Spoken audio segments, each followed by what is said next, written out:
Fine, let us start solving the next problem, that is problem number 13. Right, here a car moving at 48 km per hour, right?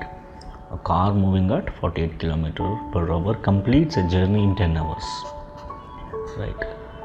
So by how much the speed of the car should increase so as to do this journey in 8 hours? So we have to find the speed of the car which must be increased to reach the destination in 8 hours, right? Now let us check out.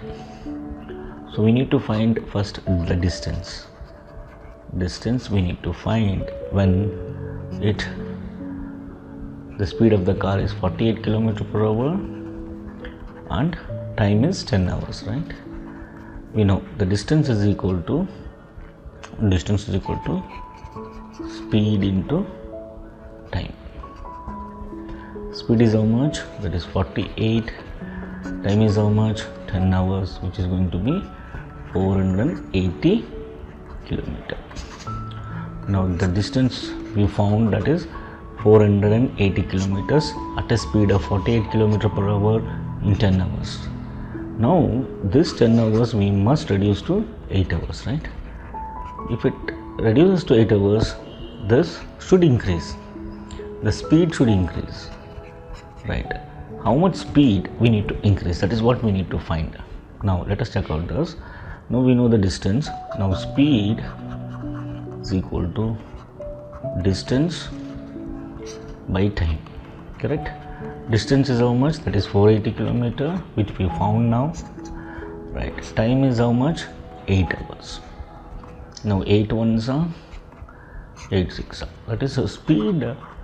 If we go with 60 km per hour, we can reach the destination, or that is 480 km. We can cover 480 kilometers in 8 hours, right? But the question is what? How much speed of the car should increase? That's what. So now to reach the destination, or to cover 480 kilometers in 8 hours, so the speed of the car should be 60 km per hour. The same distance for 10 hours, the speed is going to be 48 km per hour, right? Now find the difference of this. That is 60 minus 48, which is going to be 12 km per hour.